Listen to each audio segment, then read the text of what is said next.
Good afternoon, everyone. My name is Galia, and I'm going to be discussing my research project. To start off, communication is a primary human behavior that's necessary in all human interactions. It relies on the ability for us to think, plan, organize our thoughts, and the ability to perceive social cues when necessary. Now, executive function abilities are fundamental as they support accomplishing these daily tasks as well as communicating with others.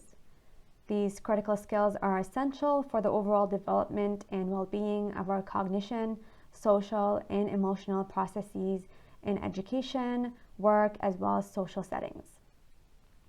Executive function abilities encompasses a wide array of multiple skills, as well as various brain regions, specifically the frontal cortex and the right hemisphere.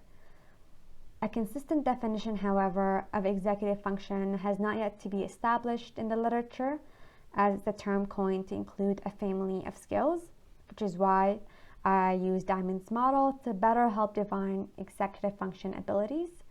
And this includes working memory, inhibitory control, cognitive flexibility, and higher level skills of reasoning, problem solving, and planning. Now, communicative deficits are often seen to occur following right hemisphere brain damage as a result of concomitant cognitive deficits, and so they're often referred to as cognitive communication disorders. Communication deficits that include difficulties in listening, speaking, reading, writing, as well as social communication and interactions. These various deficits arise from individuals with right hemisphere brain damage, which include problems in attention, visual and spatial perceptions, communication, as well as executive function deficits. Now, using this model of executive function, it's going to better assist us in identifying gaps within the literature in terms of which executive function abilities are being investigated, as well as what are the assessment tools that are being used in this population to identify executive function deficits. Now, there's a limited amount of research across the literature that's been found in regards to assessing various executive function deficits in the right hemisphere brain damage population, which is why we're conducting this systematic review. So the systematic review is going to be looking at what types of executive function deficits that are reported in the literature, the type of standardized assessments, the type of participant data, and the quality of the articles. This review is following the typical systematic review procedures.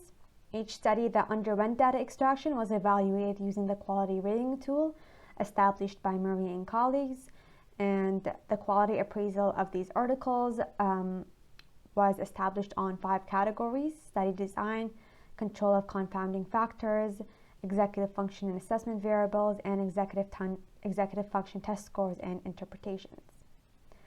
Review of the publication indicated that the most evaluated executive function abilities was working memory, verbal fluency, and awareness of hemiplegia and hemiparesis.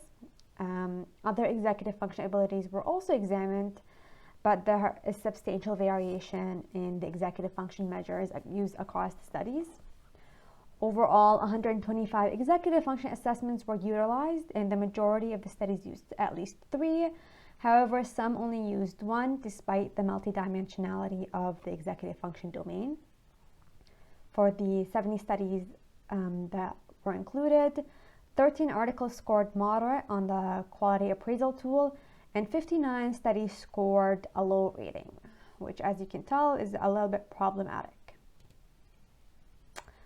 So some of the common issues that were found across the literature is that the studies did not provide incomplete description of testing environments, citations were missing from some of the assessments, and a lack of information is being reported across the literature in regards to demographical and clinical variables which can overall impede and have an effect on executive function abilities and ultimately overall communication status of that individual. So, for example, many of the executive function assessments rely on language and communication of the individual, but a small number of these studies tested that before administering the executive function assessment. Now, to conclude, there still needs to be continued need for research pertaining to executive function abilities. There has been it's challenging for clinical practitioners to select assessment tools to use to identify executive function assessments, since there are many that are being used, and specific guidelines should be put in place to make sure that specific characteristics are being looked at in these studies in order for them to be consistent in the type of data that's being reported, which is also crucial for the study. Thank you for listening.